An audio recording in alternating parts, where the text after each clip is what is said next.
ದಾಟ್ಕೊಂಡು ಬಂದ್ವಿ ಅಂತ ಇಟ್ಕೊಳ್ಳಿ. ಆವಾಗ ಏನಪ್ಪ ಅರ್ಥವಾಗುತ್ತೆ ಅಂದರೆ, ಇಷ್ಟು ತನಕ ನಾವು ನೋಡಿದ್ರಲ್ಲಿ ಎರಡು ವ್ಯಕ್ತ ಸ್ವರೂಪ, ಒಂದು ನಮಗೆ ಅವ್ಯಕ್ತ ಸ್ವರೂಪ. ಒಂದು ವ್ಯಕ್ತ ಅಂದರೆ ಹೊರಗಡೆ ಕಾಣತಕ್ಕಂಥದ್ದು, ನನಗೂ ಗೋಚರವಾಗತಕ್ಕಂಥ ಸ್ವರೂಪ ಒಂದಿದೆ. ಹೊರಗಡೆ ಕಾಣ್ದಿರ, ನಾನು ನೋಡೋಕ್ಕಾಗ್ದಿರ ಮತ್ತೊಂದು ಸ್ವರೂಪ ಇದೆ. ಹೌದಾ?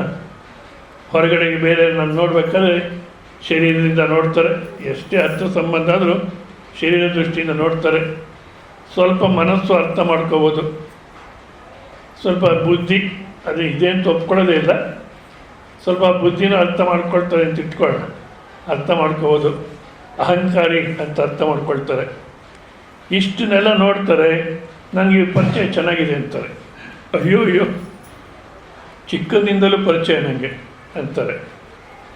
ನೋಡೇ ಇಲ್ಲ ಅವ್ರನ್ನ, ಅವ್ರ ಶರೀರ ನೋಡಿದೆ, ಅವ್ರ ಮನಸ್ಸನ್ನು ನೋಡಿದೆ, ಅವ್ರ ಬುದ್ಧಿನ ನೋಡಿದೆ, ಅವ್ರ ಅಹಂಕಾರ, ಅವ್ರ ವ್ಯಕ್ತಿತ್ವ ನೋಡಿದೆ, ಅಷ್ಟೇ ಹೊರತು ಅವ್ರನ್ನ ನೋಡಿದ್ಯೋ? ನೋಡಿಲ್ಲ. ಹೋಲಿ ನೀನಾದರೂ ನೋಡ್ಕೊಂಡಿದ್ಯೋ ಅಂದರೆ ಇಲ್ಲ. ಇಲ್ಲಿ ಶ್ರವಣದಲ್ಲಿ ನಾವು ನೋಡಿಕೊಂಡ್ರೆ ಶರೀರ, ಇಂದ್ರಿಯ, ಬುದ್ಧಿ, ಮನಸ್ಸು, ಅಹಂಕಾರ ಇದೆಲ್ಲ ಅವಸ್ಥೆಯಲ್ಲಿ ಹಾಕ್ಕೊಳ್ತೀವಿ, ತೆಗೆದಾಕ್ತೀವಿ.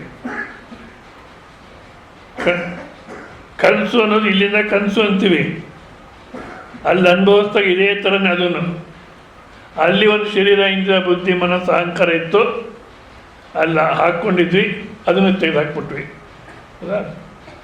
ನಿದ್ದೆ ಎಂದಾಗ ಯಾವ ಶರೀರವೂ ಇಲ್ಲ, ಯಾವ ಶರೀರವೂ ಇಲ್ಲ, ನಿದ್ದೆ ಅನ್ನೋದು ಇಲ್ಲ. ಇದು ಚೆನ್ನಾಗಿ ಅರ್ಥ ಆಗಬೇಕು. ಇಡೀ ಪ್ರಪಂಚ ಇಲ್ಲ ನಿದ್ದೆ ನಿದ್ದೆ ನಿದ್ದೆ ಅಂತ ಹೊಡ್ಕೊಳ್ತಾ ಇದೆ. ನೀವು ನೋಡಿ ನಿದ್ದೆನೇ ಇಲ್ಲ ಅಂತೀರ. ನಿದ್ದೆ ಇಲ್ಲ ಅಂತೀರ, ಕಣ್ಮುಚ್ಚಿದ ತಕ್ಷಣ ಎದ್ದೇಳಿ ಅಂತೀರ. ನಿಜಾನೇ, ನಿದ್ದೆ ಇಲ್ಲ ಅನ್ನತಕ್ಕಂಥ ಅರ್ಥ ಆಗಬೇಕಾದ್ರೆ, ನಿದ್ದೆ ನಿದ್ದೆ ಅಂತ ಭ್ರಮೆ ಪಡ್ತಾ ಇದ್ದೀವಿ ಅನ್ನೋದು ಅರ್ಥ ಆಗಬೇಕಾದ್ರೆ ಮೊದಲು ಈ ಭೌತಿಕ ನಿದ್ದೆಯನ್ನು ಎಚ್ಚೆತ್ಕೊಂಡಿರ್ಬೇಕು, ಆವಾಗಲೇ ಅರ್ಥ ಆಗೋದು.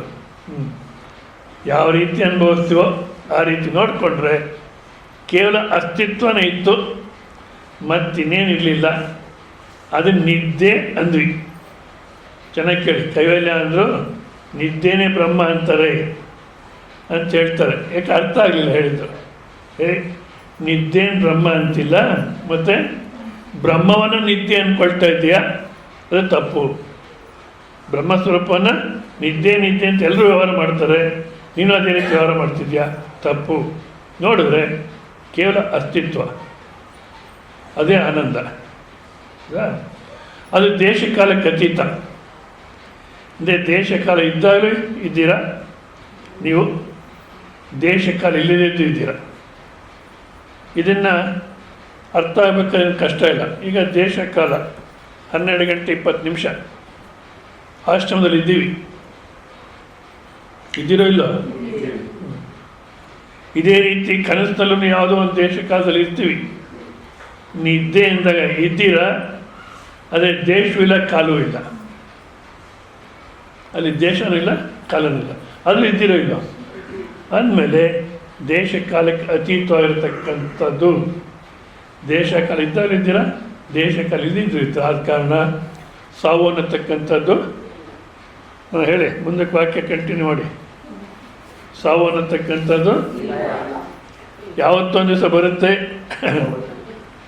ಶರೀರಕ್ಕೆ ಯಾವತ್ತೊಂದು ದಿವಸ ಬರುತ್ತೆ, ಆದರೆ ನನಗೆ ಸಾವಿಲ್ಲ. ಯಾಕೆಂದರೆ ದೇಶಕಾಲಕ್ಕೆ ಅತೀತವಾಗಿರ್ತಕ್ಕಂಥ ಸ್ವರೂಪ ಅನ್ನತಕ್ಕಂಥ ನಿನ್ನೆ ದಿವಸ ಅರಾಯವರಥನಾಭವು ಕಾಲಾಯಸ್ಮಿನ್ ಪ್ರತಿಷ್ಠಿತಾ ತಂ ವೇದ್ಯಂ ಪುರುಷಂ ವೇದ ಯಥಾ ಮಾವೋ ಮೃತ್ಯು ಪರಿವ್ಯಥ ಇತಿ. ಅಂದರೆ ಯಾವ ರೀತಿ ಒಂದು ಚಕ್ರದಲ್ಲಿ ಆ ತಿರುಗುಣಿನಲ್ಲಿ ಎಲ್ಲ ಕಂಬಿಗಳು ಅಥವಾ ಆರೆಕೋಲು ಎಲ್ಲ ಅಂಟ್ಕೊಂಡಿರುತ್ತೋ, ಅದನ್ನು ಬಿಟ್ಟು ಸ್ವತಂತ್ರವಾಗಿ ಅವಿಲ್ಲ ಚಕ್ರ ತಿರುಗಲಿಕ್ಕಾಗಲ್ವೋ, ಅದೇ ರೀತಿ ಇಡೀ ನಾಮರೂಪಾತ್ಮಕ ಪ್ರಪಂಚ ಯಾವುದು ನಿದ್ದೆ ಅಂತ ಹೇಳ್ತೀಯೋ, ಯಾವುದು ನಿನ್ನ ನಿಜ ಸ್ವರೂಪನೋ ಅದರ ಆಶ್ರಯದಲ್ಲಿ, ಅದರ ಇರುವಿಕೆಯಲ್ಲಿ ಎಲ್ಲವೂ ತಿರುಗ್ತಾ ಇದೆ. ಅದು ದೇಶ ಕಾಲಕ್ಕೆ ಅತೀತ. ಸಾವು ಎಲ್ಲಿ ಬರುತ್ತೆ ನೋಡಿ. ಹೋದರು ಎಲ್ಲಿ ಹೋದರು, ಏನಾಗಿತ್ತು ಅಂತಾರೆ.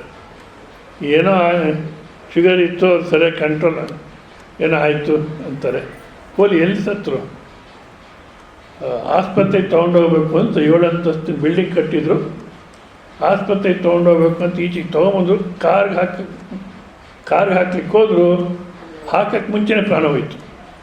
ಅಂದರೆ ಮನೆಗೂ ಪ್ರಾಣ ಹೋಗಲಿಲ್ಲ, ಅವ್ರ ಕಾರಲ್ಲೂ ಪ್ರಾಣ ಹೋಗಲಿಲ್ಲ. ಎಲ್ಲಿ ಪ್ರಾಣ ಹೋಯ್ತಪ್ಪ ಅಂದರೆ ಬೀದಿನಲ್ಲಿ ಹೋಯ್ತು. ಇದಕ್ಕೋಸ್ಕರ ಅಷ್ಟೊಂದು ಶ್ರಮ ತೊಗೊಂಡಿದ್ದ ಪಾಪ. ಅಂದರೆ ಎಷ್ಟೊತ್ತಿಗೆ, ಯಾಕೆ ಟೈಮ್ ನೋಟ್ ಮಾಡಿ, ಯಾರನ್ನ ಸತ್ತ ತಕ್ಷಣ ಟೈಮ್ ನೋಟ್ ಮಾಡಿಕೊಳ್ತಾರೆ. ಅಂದರೆ ಸರಿಯಾದಂಥ ಸಮಯದ ಸತ್ಯನೋ ಇಲ್ವೋ, ಮತ್ತೆ ದೆವ್ವಾಗಿಲ್ಲೇ ಬಂದ್ಬಿಡ್ತಾನೋ ಏನೋ. ಆ ಒರಿಸ್ಸಾದಲ್ಲಿ ಸತ್ತ ತಕ್ಷಣ ಒಂದು ಯಂತ್ರ ಕಟ್ತಾರಂತ ಮನೆಗೆ, ಮತ್ತೆ ಎಲ್ಲಿ ಬಂದ್ಬಿಡ್ತಾನೋ ದೆವ್ವಾಗಿ ಅಂತ. ನಮ್ಮಲ್ಲ ಸಂಪ್ರದಾಯ ಇಲ್ಲ ಅಂತ. ಆದರೆ ಟೈಮ್ ನೋಟ್ ಮಾಡಿಕೊಳ್ತಾರೆ. ಇಂಥ ಸಮಯಕ್ಕೆ ಸತ್ರು, ಸರಿಯಾದ ಸಮಯ ಹೌದೋ ಅಲ್ಲೋ ಅಂತ. ಹೌದಾ? ಅಂದರೆ ಸತ್ರು ಅಂದರೆ ಎಲ್ಲಿ ಸತ್ರು, ಯಾವಾಗ ಸತ್ರು. ಹೌದಾ? ಹುಟ್ಟಿದ್ರು ಅಂದರೆ ಎಲ್ಲಿ ಹುಟ್ಟಿದ್ರು, ಯಾವಾಗ ಹುಟ್ಟಿದ್ರು. ಹೌದಾ? ಅಂದರೆ ದೇಶದಲ್ಲಿ ಕಾಲದಲ್ಲಿ ಯಾವುದಿದೆಯೋ ಅದಕ್ಕೆ ನಡೆಯತಕ್ಕಂಥದ್ದು ಹುಟ್ಟು ಸಾವು. ನೀನು ದೇಶ ಕಾಲದಲ್ಲಿರ್ತಕ್ಕಂಥವಳಲ್ಲ, ದೇಶ ಕಾಲದಲ್ಲಿರ್ತಕ್ಕಂಥವನು ಅಲ್ಲ. ಯಾಕೆಂದರೆ ದೇಶ ಕಾಲ ಇದ್ದಾರು ಇದೆಯಾ, ದೇಶ ಕಾಲ ಇಲ್ಲದಿದ್ದರೂ ಇರ್ತೀಯ. ಆದ ಕಾರಣ ಸಾವಿನ ಒಂದು ಇಷ್ಟು 49 ದಿವಸಗಳ ಕಾಲ ಕೇಳಿದ್ದೀರ. ನಾವು ಆ ಥರ ಲೆಕ್ಕ ಹಾಕ್ಕೊಳ್ತೀವಿ, 49 ದಿವಸ ಕಾಲ ಕೇಳಿದ್ದೀರ ಅಂತ. ಎಷ್ಟು ದಿವಸ ಬಂದಿದ್ರು ನಿಮಗೆ ಗೊತ್ತು. ಹೌದಾ? ಆ ಬಂದಿರೋದ್ರನ್ನು ನೀನೇ ಬ್ರಹ್ಮಸ್ವರೂಪ ಆನಂದ ಸ್ವರೂಪ ಅಂದಾಗ ಎಚ್ಚೆತ್ತು ಎಷ್ಟು ದಿವಸ ಕೇಳಿದ್ರು ಅದು ನಿಮಗೆ ಗೊತ್ತು. ನಿಜವಾಗ್ಲೂ ಕೇಳಿದರೆ ಮೃತ್ಯು ಭಯ ಇಲ್ಲ.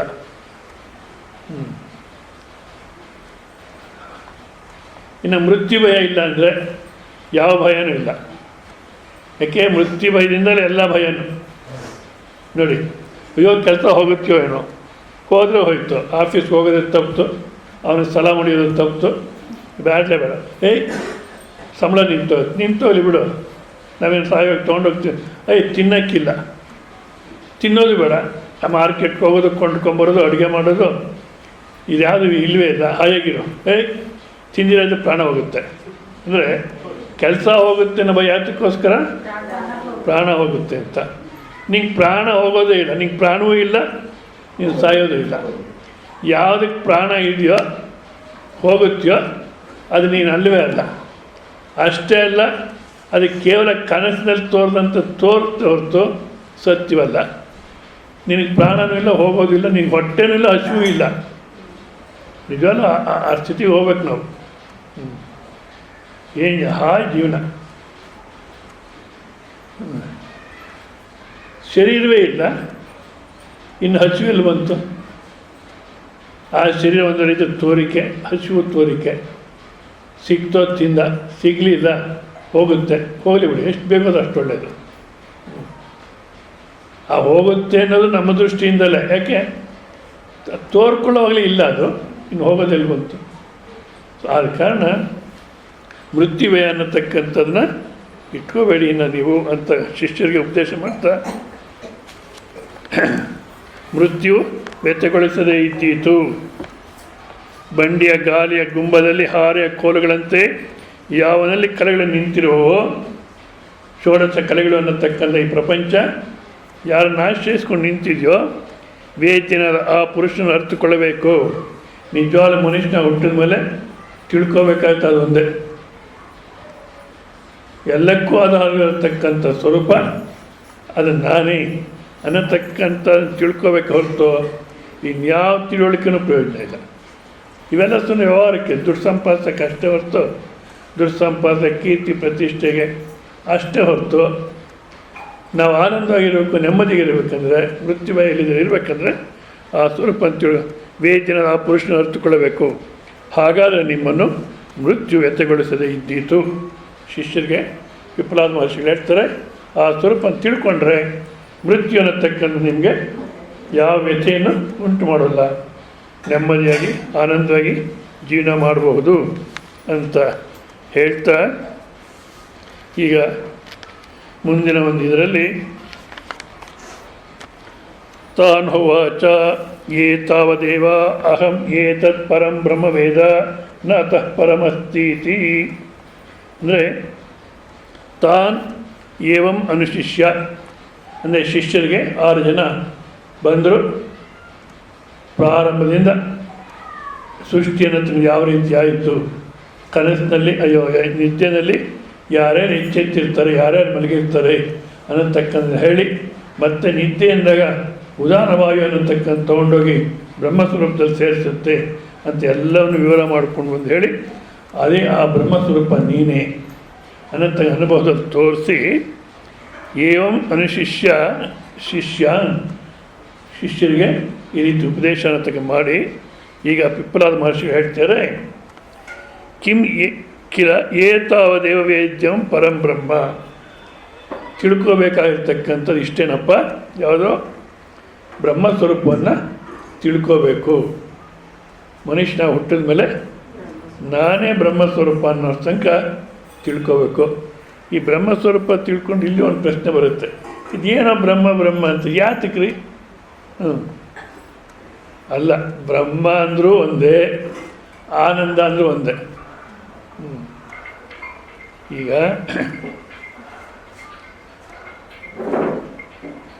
ಬ್ರಹ್ಮ ಅನ್ನೋದು ಬಿಟ್ಬಿಡಿ, ನಮ್ಗೆ ಯಾಕೆ ಬೇಕು ಬ್ರಹ್ಮ ಅಂತ ಅನ್ಬೋದು. ಆನಂದ ಬೇಕಾ ಬೇಡ?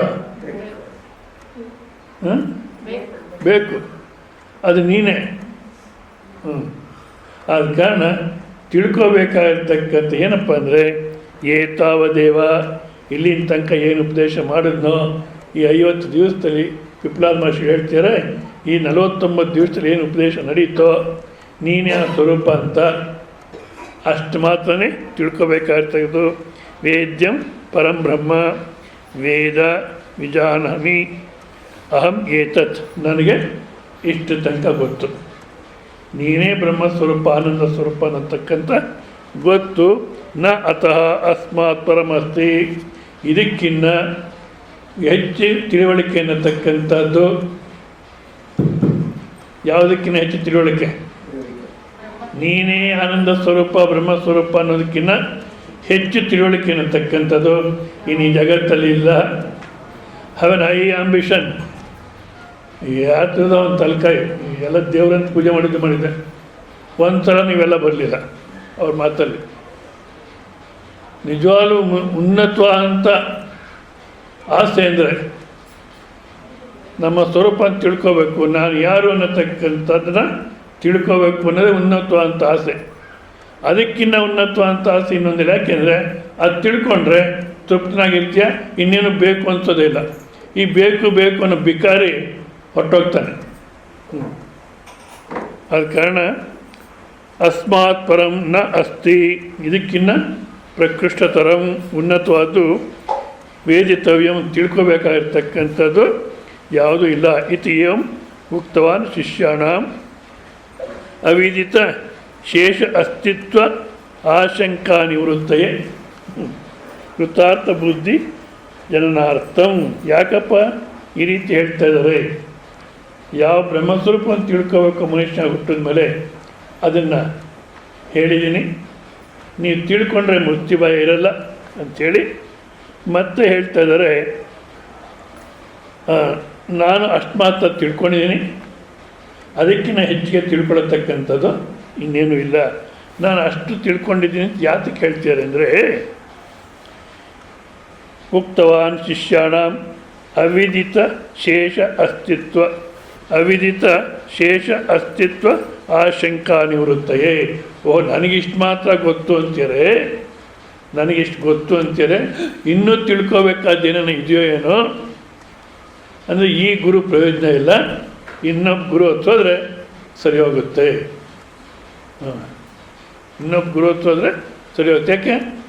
ನೀನೇ ಬ್ರಹ್ಮ ಅಂತ ಹೇಳ್ತಾರೆ ಇವರು. ಅಲ್ಲಿ ನಾನೇ ಬ್ರಹ್ಮ ಅಂತೀನಿ, ನನ್ನ ಒದ್ದಾಟ ಎಷ್ಟೊಂದಿದೆ.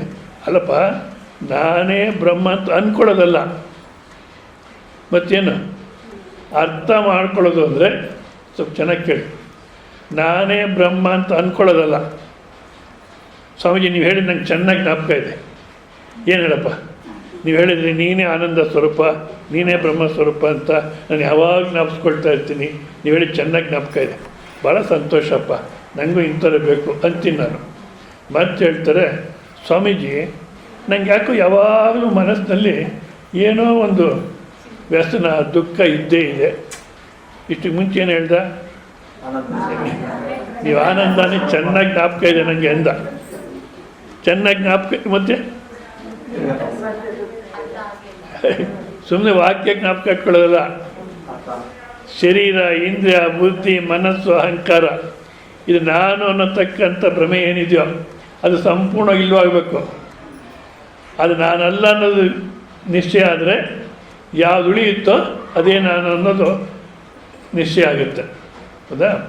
ಆದ ಕಾರಣ ಬಾಯ್ಪಾಠ ಮಾಡೋದಲ್ಲ, ಅಭಿಮಾನ ಹೋಗಬೇಕು. ಅಭಿಮಾನ ಹೋಗಿದೆ ಅನ್ನೋದು ನಮ್ಗೆ ಹೇಗೆ ಗೊತ್ತಾಗುತ್ತೆ? ಅಭಿಮಾನ ಹೋಗಿದೆ ಅನ್ನೋದು ಹೇಗೆ ಗೊತ್ತಾಗುತ್ತೆ? ಯಾರೋ ಒಬ್ಬ ಕೇಳಿದಂತೆ, ಸ್ವಾಮಿಗಳೇ ಅಭಿಮಾನ ಹೋಗಿದೆ ಅಂತ ನಾವು ಹೇಗೆ ನಿಶ್ಚಯ ಮಾಡ್ಕೊಳ್ಳೋದು ಅಂತ. ಇವನ್ನ ಆಚೆ ತಳ್ಳ್ರೋ ಅಂದಂತ ಆ ಸ್ವಾಮಿಗಳು. ನನ್ನ ಆಚೆ ತಳ್ಳು ಅಂತೀರಾ? ಅಭಿಮಾನ ಹೋಗಿದೆ ಇವಾಗ. ಮತ್ತು ಜನ್ ಫಿಲಾಸಫಿನಲ್ಲಿ ಫಾಕುನ ಅನ್ನತಕ್ಕಂಥ ಶಿಷ್ಯ, ಡಾಕುನ ಅನ್ನತಕ್ಕಂಥ ಗುರು, ಅವರು ಬರ್ತಾನೆ, ಗುರು ಹತ್ರ ಬರ್ತಾನೆ. ಎಲ್ಲ ಮಿಥ್ಯ, ಪ್ರಪಂಚನೇ ಇಲ್ಲ, ನೀನು ಇಲ್ಲ, ನಾನು ಇಲ್ಲ, ಅದು ಇಲ್ಲ, ಇದು ಇಲ್ಲ, ಯಾವುದೂ ಇಲ್ಲ, ಎಲ್ಲ ಮಿಥ್ಯ ಅಂತ ಹೇಳಕ್ಕೆ ಶುರು ಮಾಡ್ತಾನೆ. ಅವ್ರ ಗುರುಗಳಿಗೆ ಅರ್ಥ ಆಗುತ್ತೆ, ಬರೀ ಬಾಯ್ಪಾಠ ಮಾಡಿಯಾನೆ, ಇವ್ರಿಗೇನು ಅರ್ಥ ಆಗಿಲ್ಲ ಅಂದ್ಬಿಟ್ಟು ಸುಮ್ಮನೆ ಕೇಳ್ತಾ ಇರ್ತಾರೆ. ನೀನು ಇಲ್ಲ, ನಾನು ಇಲ್ಲ ಅಂದಮೇಲೆ ಪಕ್ಕದಲ್ಲಿ ದಂಡ ಇಟ್ಕೊಂಡಿರ್ತಾರೆ. ಆ ದಂಡ ತೊಗೊಂಡು 4 ಬಿಡ್ತಾರೆ. ನಾನು ನೋಡಿತೀರಾ ಅಂತಾನೆ. ಇಷ್ಟು ಮುಂಚೆ ಏನು ಹೇಳಿದೆ? ನೀನು ಇಲ್ಲ, ನಾನು ಇಲ್ಲ ಅಂದೆ. ಇವಾಗ ಹೊಡೆಯೋ ನಾನಿದ್ದೀನಿ, ಹೇಳ್ತೀನಿ, ನೀನಿದೆಯೋ ಇಲ್ಲ, ಮತ್ತು ಹೋಗಿ ವಿಚಾರ ಮಾಡ್ಕೊಬೋಗು. ನಮಗೆ ನಿಜವಾದ ಅರ್ಥ ಆದರೆ ವ್ಯವಹಾರನೇ ಬದಲಾವಣೆ ಆಗಿಬಿಡುತ್ತೆ. ಆ ರೀತಿ ಗುರು ಹತ್ರ ಹೋಗಿ ಸುಮ್ಮನೆ ಬಾಯ್ಪಾಠ ಹೇಳೋಕ್ಕೆ ಹೋಗಲ್ಲ. ಹೌದಾ? ಅರ್ಥವಾಗಿದ್ದರೆ ಪರಿಸ್ಥಿತಿ ಏನೇ ಬರಲಿ ಶಾಂತವಾಗಿ ಆನಂದವಾಗಿ ಇರ್ತಾರೆ. ಇಲ್ಲಿ ಗುರು ಇಷ್ಟು ಮಾತ್ರವೇ ತಿಳ್ಕೊಳತಕ್ಕಂಥದ್ದು. ನಾನು ಇಷ್ಟು ತನಕ ತಿಳ್ಕೊಂಡಿದ್ದೀನಿ ಅಂತ ಯಾಕೆ ಹೇಳ್ತೀರಪ್ಪ ಅಂದರೆ, ಅವಿದಿತ ಶೇಷ ಅಸ್ತಿತ್ವ ಆಶಂಕ ನಿವೃತ್ತಯೇ. ಈ ಗುರುಗೆ ಗೊತ್ತಿಲ್ಲಿರ್ತಕ್ಕ ಇನ್ನೂ ಏನೋ ಇದೆ, ಅದಕ್ಕೋಸ್ಕರ ಇವ್ರ ಹತ್ರ ಶ್ರವಣ ಮಾಡೋದು ಪ್ರಯೋಜನ ಇಲ್ಲ, ನಾವು ಇನ್ಯಾರ ಹತ್ರನೂ ಹೋಗಬೇಕು, ಅಲ್ಲಿ ಇನ್ನೇನು ಹೆಚ್ಚಿಗೆ ತಿಳ್ಕೋಬೇಕು ಅನ್ನತಕ್ಕಂಥ ಸಂದೇಹ ಬರ್ಬೋದು ಅಂದ್ಬಿಟ್ಟು, ಅಪ್ಪ ಮನುಷ್ಯನ ಹುಟ್ಟಿದ ಮೇಲೆ ತಿಳ್ಕೊಬೇಕಾಗಿರೋದು ಇಷ್ಟು ತನಕಲೇ. ನಾನೇ ಆ ಬ್ರಹ್ಮಸ್ವರೂಪ, ಆನಂದ ಸ್ವರೂಪ ಅಂತ, ನಾನೇ ತೃಪ್ತ ಸ್ವರೂಪ. ನಿಜವಾಗ್ಲೂ ಬೇಕು ಅನ್ನೋದು ಇಲ್ಲ, ನಮಗೆ ಬೇಡ ಅನ್ನೋದು ಇಲ್ಲ. ಆ ರೀತಿ ತೃಪ್ತವಾಗಿರ್ತೀವಿ, ನಾವು ಇದ್ದೀವಿ. ಬಟ್ ಆದರೆ ಆ ಸ್ವರೂಪ ಮರೆತು ಬಿಟ್ಟಿದ್ದೀವಿ. ಇದೇ ನಾನು ಅಂದ್ಕೊಂಡಿದ್ದಕ್ಕೆ ಯಾವುದೋ ಒಂದು ಬೇಕು, ಯಾವಾಗಲೂ ಬೇಕು ಇದ್ದೇ ಇದೆ. ಹೌದಾ?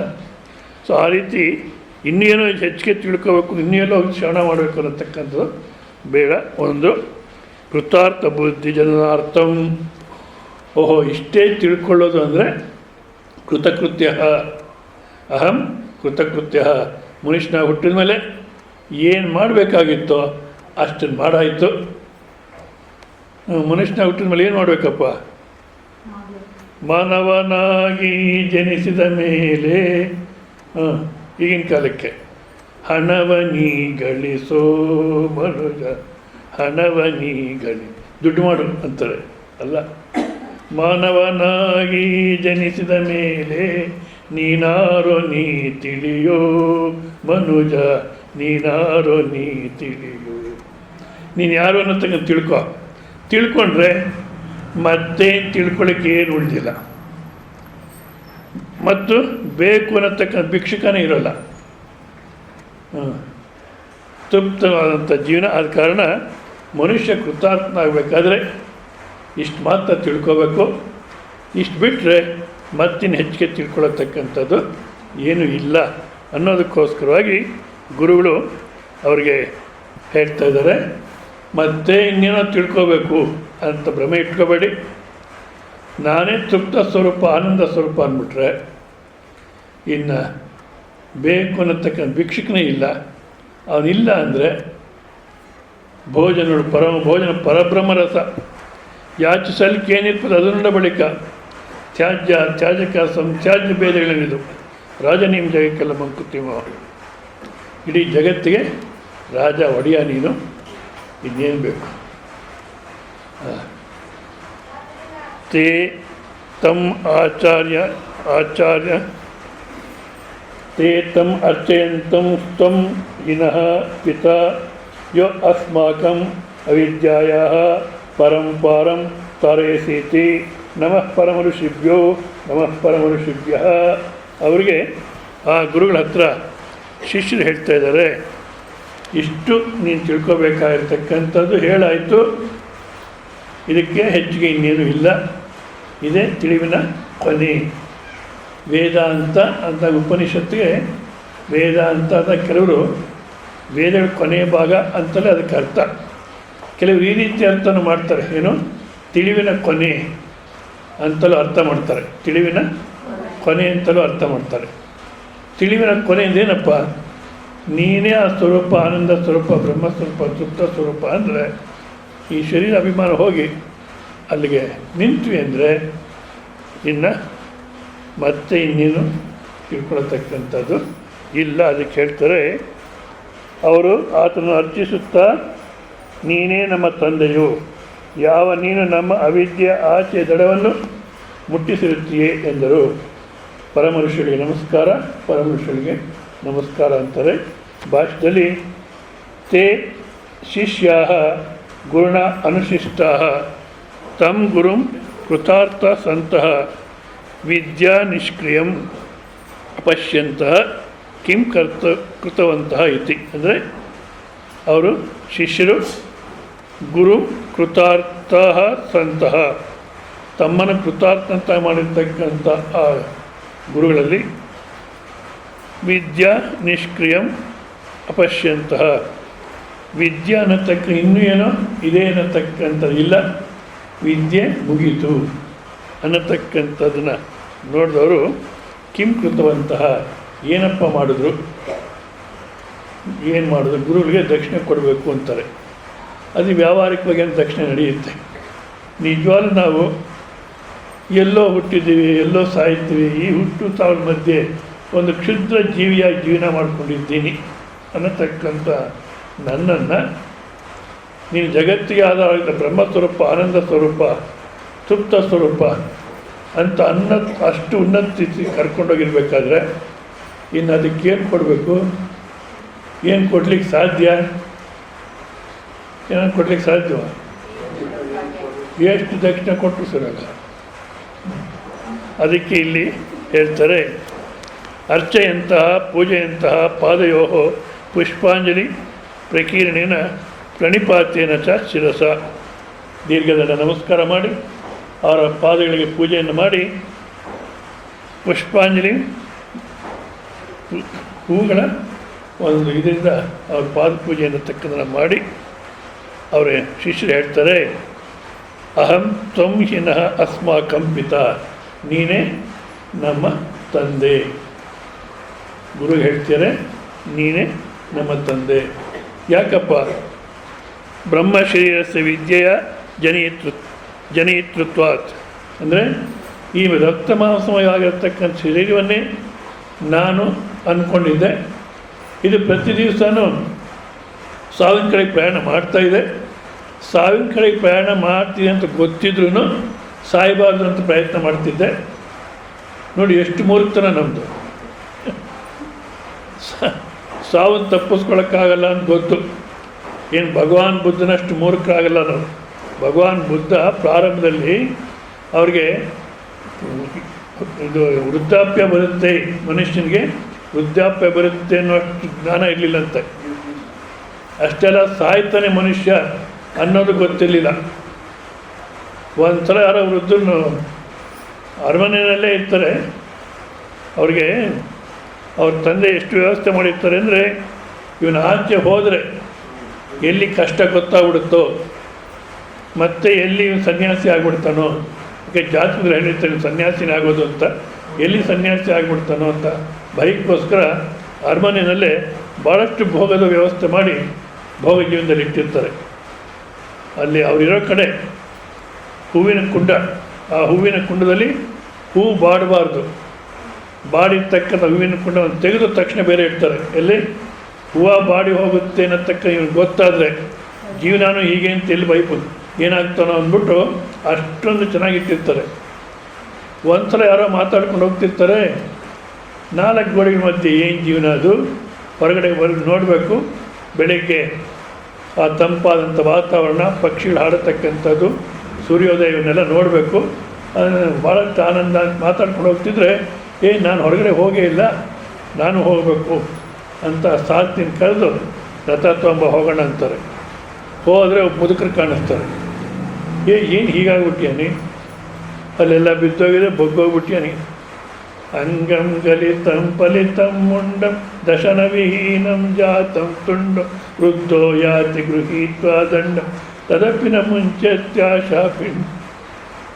ಇಷ್ಟು ಈ ಥರ ಆಗ್ಬಿಟ್ಟೇನೆ. ಯಾಕೆ ಅಂದರೆ ಸಾಧ್ಯ ಹೇಳ್ತಾನೆ, ಎಲ್ಲರೂ ಇದೇ ಥರ ಆಗ್ತಾರೆ. ನಾನು ಹೀಗೆ ಆಗ್ತೀನ, ನಿಮ್ಮಂತ ಕೆಲಸ ಮಾಡೋದು ನಾನು. ಸತ್ಯ ಏನು ಹೇಳೋ, ನೀವು ಮುದುಕರಾಗ್ತೀರ, ನೀವು ಹೀಗೆ ಆಗ್ತೀರ. ಅಯ್ಯಯ್ಯೋ, ಇಷ್ಟಕ್ಕೋಸ್ಕರ ಜೀವನ ಮಾಡ್ತಿದ್ದೀನ, ಇಷ್ಟೊಂದು ವೈಭವ ಜೀವನ ಯಾಕಪ್ಪ ಇದು ಅನ್ಸುತ್ತವ್ರಿಗೆ.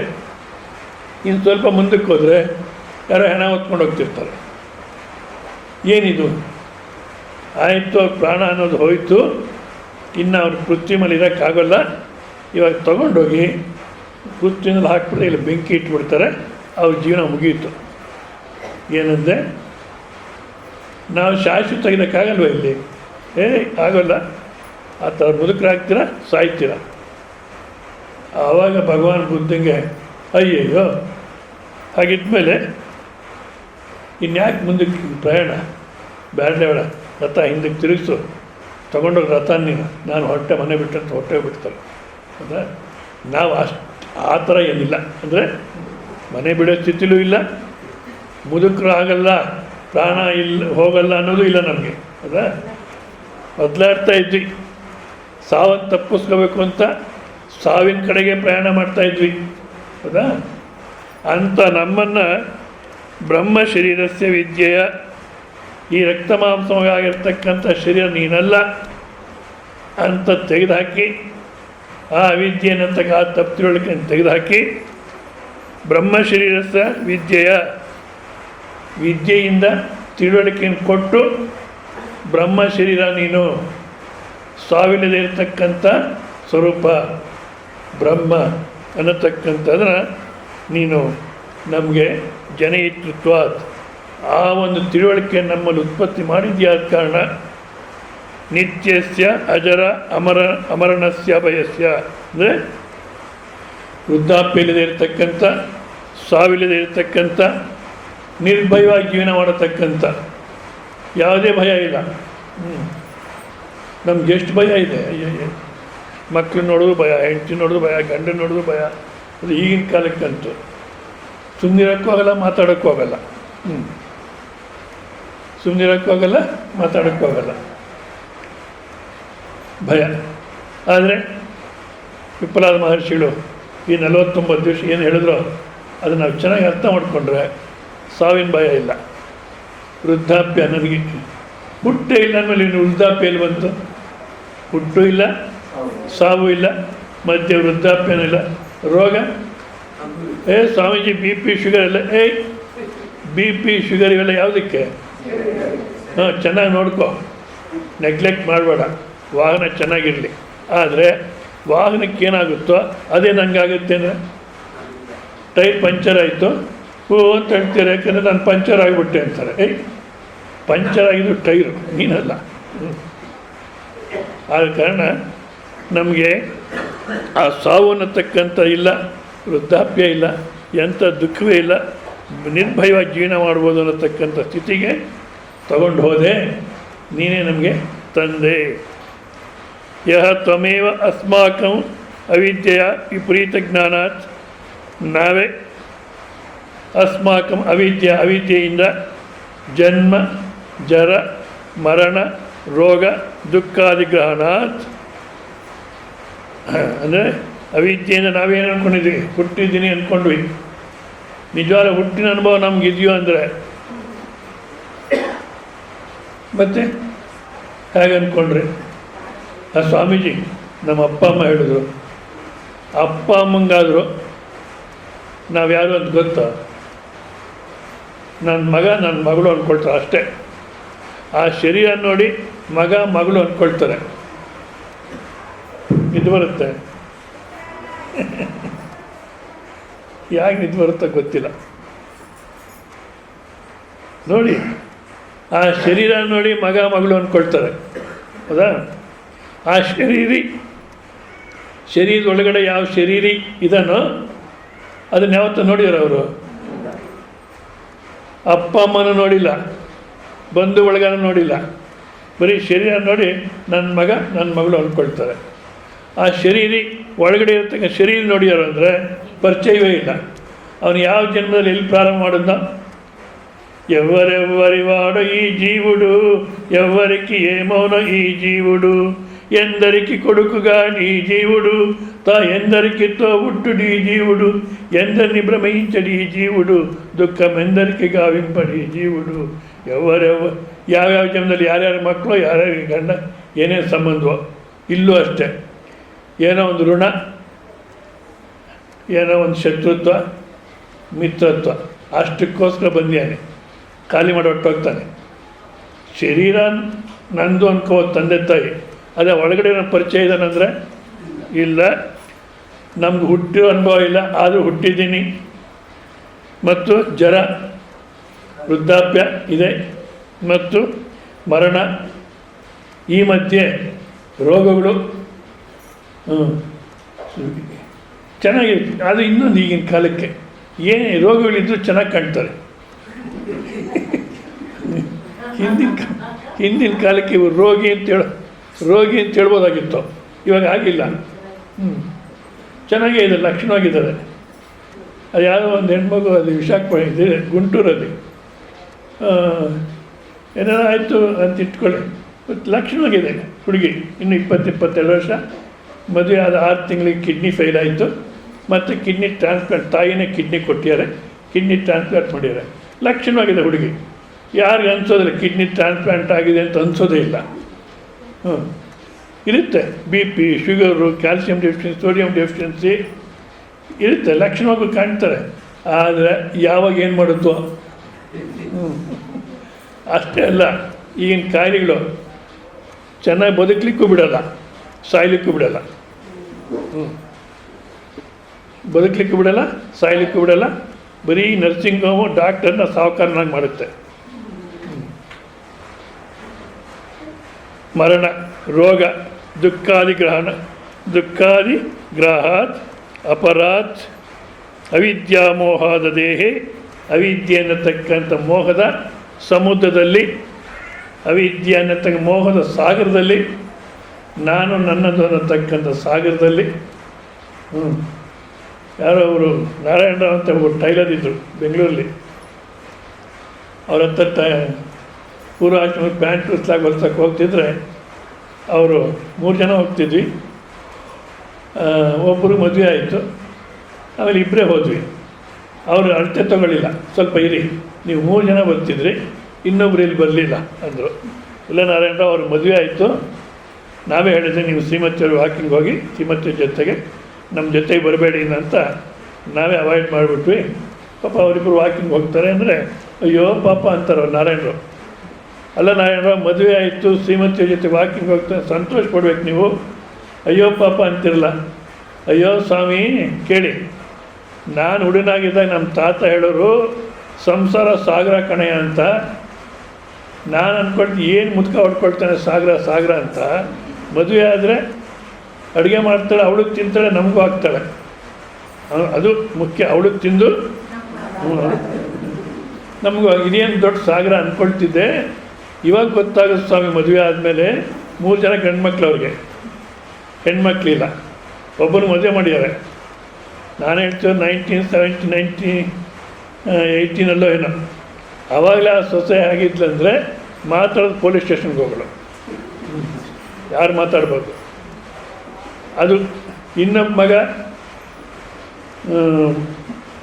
ಅಪ್ಪನ ಜೋಬಲ್ಲಿ ದುಡ್ಡಿದ್ರೆ ತೊಗೊಂಡು ಕುಡಿದ್ಬಿಟ್ಟು ಬೆಂಗಳೂರಲ್ಲೆಲ್ಲ ಮಲಗಿರೋನು, ಅವನು ಹೋಗಿ ಕರ್ಕೊಂಬರ್ಬೇಕು. ಇನ್ನೊಬ್ಬ ಮಗ ಬೆಂಗಳೂರಲ್ಲಿ ಕುಡಿತಿರ್ಲಿಲ್ಲ, ಅವನು ಅದೇನೋ ಮೊದಲನೇ ಮಗಂದು ಆ ಸೊಸೆ ಗಲಾಟೆ, ಎರಡನೇ ಮಗಂದು ಯಾಕೆ ಸುಮ್ಮನೆ ಅಲ್ಲಿ ಇಲ್ಲಿ ಹೋಗಿ ಕುಡಿಯೋದು, ಬೆಂಗಳೂರಲ್ಲೇ ಕುಡಿಯೋಣ, ಇನ್ನೂ ಜಾಸ್ತಿ ಕುಡಿಬೋದು, ಸುಮ್ಮನೆ ಚಾರ್ಜ್ ಖರ್ಚು ಮಾಡ್ಕೊಂಡು ಯಾಕೆ ಅಂತ ಬೆಂಗಳೂರಲ್ಲೇ ಕುಡಿದು ಎಲ್ಲೋ ಬಿದ್ದಿರೋನು ಕರ್ಕೊಂಬರ್ಬೇಕು. ಆಮೇಲೆ ಮೂರನೇವನು ಬೆಂಗಳೂರಲ್ಲಿ ಕುಡಿತಿಲ್ಲ, ಪೂನಾ ಬಾಂಬೆ ಅಲ್ಲಿ ಹೋಗೋನು, ಕುಡಿದು ಅಲ್ಲೆಲ್ಲೋ ಬಿದ್ದಿರೋನು, ಮತ್ತೆ ಕರ್ಕೊಂಬರ್ಬೇಕು. ಸ್ವಾಮಿ ನಮ್ಮ ತಾತ ಹೇಳಿ ಸಾಗರ ಅಂದ್ರೆ ಏನೋ ಅಂತ ಈಗ ಅರ್ಥ ಆಗುತ್ತೆ. ನಮಗೆ ಅವರು ಗುರುನೇ, ಒಂದು ರೀತಿ ಅವರು ಗುರು ನಮ್ಗೆ ಹೇಳೋರು, ಈ 5 ವರ್ಷ ಮನಸ್ಸು ಬಿಗಿ ಮಾಡಿಬಿಡಿ, ಹಾಯಾಗಿರ್ತೀರ ನೀವು, ಮದುವೆ ಮಾಡಿಕೊಂಡ್ರು ಬಂತು ರಾಮಾಯಣ ಅಂತ. ಸಂಸಾರ ಸಾಗರದಲ್ಲಿ ನಾನು ನನ್ನದು ಅಂತಕ್ಕ ಸಾಗರದಲ್ಲಿ ಮಹಾತದೆ ವಿದ್ಯಾಪ್ಲವೇನ ಮುಳುಗೋಗ್ತಾ ಇದ್ವಿ. ನೀವು ಆ ವಿದ್ಯೆ ಅನ್ನತಕ್ಕಂಥ ಒಂದು ಹಡಗು ತೊಗೊಂಬಂದು ಅಲ್ಲಿಂದ ನಮ್ಮನ್ನು ಮೇಲೆ ಕೆಲ್ಸಿದ್ರಿ. ನಿಜವಾಗ್ಲೂ ನಮಗೂ ಅಷ್ಟು ಆನಂದ ಆಗಬೇಕು. ನಿಮ್ಗೇನನ್ಸುತ್ತೋ ಗೊತ್ತಿಲ್ಲ. ಎಲ್ಲೋ ಏನೋ ವ್ಯವಹಾರ ಮಾಡ್ಕೊಂಡಿದ್ದವ್ರನ್ನ ಬೆಳಗ್ಗೆ ಇದ್ದರೆ ರಾತ್ರಿ ಮಲಗೋ ತನಕ పొద్దున్న మేలుకొన్న పొట్ట కోసము చింత, పొట్టకు దొరికిందో పులచి దొరికిందో భూషణముల చింత, భూషణములు కలిగి పుత్ర చింత, పుత్ర భూరి భాగ్యపు చింత, భూరి భాగ్యం కలిగి భోగిగా ఉండు చింత, భోగిగా ఉండిన ಭೂಮಿ ಗೂರ್ಪಡಿ ಈ ಎప్పుడు ಹೇಳ್ತಿದೆ ಅಂತ ನಮ್ಮನ್ನು ವಿದ್ಯೆ ಅನ್ನತಕ್ಕಂಥ ಹಡಿನಲ್ಲಿ ಕರ್ಕೊಂಡು ಈ 49 ದಿವಸದ ಕಾಲ ಪಿಪ್ಪಲಾದ ಮಹರ್ಷಿಗಳು ಎಲ್ಲಿ ಕರ್ಕೊಂಡೋದ್ರು? ಬ್ರಹ್ಮ ಶರೀರಕ್ಕೆ ಕರ್ಕೊಂಡೋಗಿದ್ದಾರೆ.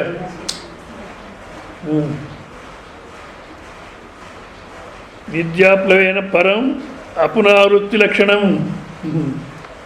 ಮತ್ತೆ ನಾನು ಶರೀರ ನಿಜವಾದ ಚೆನ್ನಾಗಿ ಅರ್ಥ ಆಗಿದೆ ನಮಗೆ. ಮತ್ತೆ ನಾನು ಶರೀರ ಅಂದ್ಕೊಳ್ಳಿಕ್ಕೂ ಹೋಗಲ್ಲ. ಒಂದು ಸಲ ಅರ್ಥ ಆಗ್ಬಿಟ್ರೆ ಹೋಗಲ್ಲ. ಅಯ್ಯೋ ಸ್ವಾಮೀಜಿ ನೀವೇನು ಹೇಳ್ತೀರಾ, ಅರ್ಥ ಆಗ್ಬಿಟ್ಟು ಹೋಗಲ್ಲ ಅಂತ ನಾವು ಚೆನ್ನಾಗಿ ಅರ್ಥ ಮಾಡ್ಕೊಳ್ತೀವಿ. ಆದರೆ ಇಲ್ಲಿಂದ ಎದ್ದ ತಕ್ಷಣ ಹೋಗುತ್ತೋ ಇಲ್ಲ ನೋಡಿ. ನಿಮ್ಗೆ ಅರ್ಥ ಆಗಿರೋದು ಯಾವುದನ್ನು ಒಂದನ್ನು ಮರ್ತೋಗಿ ನೋಡೋಣ. ನಿಮ್ಮ ಮನೆ ಮರ್ತುಬಿಡಿ, ಮರೆಯೋಕ್ಕಾಗುತ್ತಾ? ಹೆಂಡತಿ ಮಕ್ಕಳು ಗಂಡ ಮಕ್ಕಳು ಮರ್ತುಬಿಡಿ, ನಿಮ್ಮ ಹೆಸರನ್ನು ಮರ್ತುಬಿಡಿ. ಯಾಕೆ ಇವೆಲ್ಲ ಅರ್ಥ ಆಗಿದೆ. ಒಂದು ಸಲ ಅರ್ಥ ಆದ ಮತ್ತೆ ಹೋಗಲ್ಲ. ಇಲ್ಲಿ ಅರ್ಥ ಆಗಿದೆಯಾ ಅಂದರೆ ಇಲ್ಲ. ಚಿಲಕ ಪಲಕಲು ಅಂತಾರಲ್ಲ, ಗಿಣಿ ಥರ ಕಲ್ತಿದ್ದೀವಿ. ಗಿಣಿ ಥರ ಕಲ್ತಿದ್ದೀವಿ ಅಷ್ಟೇ. ಆದರೆ ನಾನು ಶರೀರವಲ್ಲ, ಇಂದ್ರಿಯವಲ್ಲ, ಮನಸ್ಸಲ್ಲ, ಬುದ್ಧಿಯಲ್ಲ ಅಂತ ಹೇಳಿದಾಗ ಶರೀರ ನಾನಲ್ಲ ಅನ್ನತಕ್ಕಂಥ ಅಭಿಪ್ರಾಯ ಬಂದಿದೆಯೋ ಅಂದರೆ ಶರೀರ ನಾನಲ್ಲ ಅಂತ ಹೇಳ್ತಿದ್ವಿ. ಅದೇ ಸಮಯದಲ್ಲೇ ನಿನ್ನ ಮುಖಕ್ಕೆ ಬೆಂಕಿ ಇಡ ಅಂತ ಯಾರನ್ನ ಅಂದರು ಅಂತ ಇಟ್ಕೊಳ್ಳಿ. ಅಲ್ವಾ ನಾನು ಹೇಳಿದ್ದು ಕೇಳೋದು, ನನ್ನ ಮುಖಕ್ಕೆ ಬೆಂಕಿ ಇಡ್ತೀಯ. ನೀನೇನು ಹೇಳಿದೆ? ಶರೀರ ನಾನಲ್ಲ ಅಂದೆ, ಹೌದಲ್ಲ? ಮತ್ತು ನಿನಗೆ ಮುಖನೇ ಇಲ್ಲ, ಬೆಂಕಿ ಇಟ್ಟು ನಿಂಗೇನಾಯಿತು? ನಿಜವಾದ ಯಾರನ್ನ ನಿನ್ನ ಮುಖಕ್ಕೆ ಬೆಂಕಿ ಇಡ ಅಂದರೆ ಸಂತೋಷಪ್ಪ, ಇಟ್ಕೋ ಹೋಗು ಅನ್ನೋ ಸ್ಥಿತಿಲಿ ಇರ್ಬೇಕು ನಾವು. ಆವಾಗ ಅರ್ಥ ಆಗಿದೆ ಅಂತ. ಇಲ್ಲಿ ಕೇಳೋ ತನಕ ಕೇಳ್ತೀವಿ, ಎಲ್ಲಿ ಮಾತಾಡಿ ನೋಡೋಣ ಅಂತೀವಿ. ಅಪುನರಾವೃತ್ತಿ ಲಕ್ಷಣ ಮೋಕ್ಷಾಖ್ಯಂ, ಮತ್ತೆ ವಾಪಸ್ ಬರದೇ ಇರತಕ್ಕಂಥ, ಮತ್ತೆ ಮರ್ತೋಲಿಕ್ಕೆ ಸಾಧ್ಯವಿಲ್ಲತಕ್ಕಂಥ ಬ್ರಹ್ಮ ಶರೀರ ಅನ್ನತಕ್ಕಂಥ ಕೊಟ್ಟೆ ನೀನು. ಯಾವ ರೀತಿ ಇದನ್ನು ಋಣ ತೀರಿಸ್ಬೇಕು? ಗುರು ಋಣ ತೀರಿಸ್ತಕ್ಕಂಥದ್ದು ಭಾಳ ಕಷ್ಟ. ಮೋಹದದೇರಿವ ಪಾರಂ ತಾರಯಸಿ, ಆ ಮೋಹದ ಒಂದು ಸಮುದ್ರ ಏನಿತ್ತೋ ಅದರ ದಡದಿಂದ ಆಚೆಗೆ ಹಾಕಿದ್ರಿ ನಮ್ಮನ್ನೆಲ್ಲ. ಪಿತೃತ್ವಂತವ ಅಸ್ಮಾನ್ ಪ್ರತಿ ಭುವನ್ನಂ, ಈ ರೀತಿಯಲ್ಲಿ ನೀವು ನಮಗೆ ತಂದೆ. ಅಂದರೆ ಎಲ್ಲೋ ಅವಿದ್ಯೆಯಲ್ಲಿ ಹುಟ್ಟಿದ್ದೀನಿ, ಸಾಯ್ತೀನಿ, ದುಃಖ ಅನುಭವಿಸ್ತೀನಿ, ಕ್ಷುದ್ರ ಜೀವಿ ಅಂದ್ಕೊಂಡಿರ್ತಕ್ಕಂಥ ನನ್ನನ್ನು ಸಮುದ್ರದಲ್ಲಿ ಅಂದರೆ ಸಂಸಾರ ಸಾಗರದಲ್ಲಿ ಸಿಗಾಕೊಂಡು ಒದ್ದಾಡ್ತಾ ಇದ್ದಂಥ ನನ್ನನ್ನು ನೀವು ಅವಿದ್ಯೆ ಅನ್ನತಕ್ಕಂಥ ಒಂದು ಹಡಗಲ್ಲಿ ಬ್ರಹ್ಮ ಶರೀರ ಅನ್ನತಕ್ಕಂಥ ಕರ್ಕೊಂಡು ಹೋದ್ರಿ, ಆನಂದವಾಗಿದೆ. ಹೌದಾ? ಇದನ್ನು ಈ ದೃಷ್ಟಿನಲ್ಲಿ ನಿಜವಾಗಿ ನೀವೇ ತಂದೆ. ಮತ್ತೆ ಮತ್ತೊಬ್ಬ ತಂದೆ ಇದ್ದಾರಲ್ಲಪ್ಪ ಅಂದರೆ ಅದಕ್ಕೆ ಹೇಳ್ತಾರೆ ಆ ತಂದೆಗೂ ಈ ತಂದೆಗೆ ಏನು ವ್ಯತ್ಯಾಸ ಅಂತ. ಅದನ್ನು ನಾಳೆ ದಿವಸ ನೋಡೋಣ. ನಾವು ನಾಳೆ ಇದೆಯಲ್ಲ ಕ್ಲಾಸು.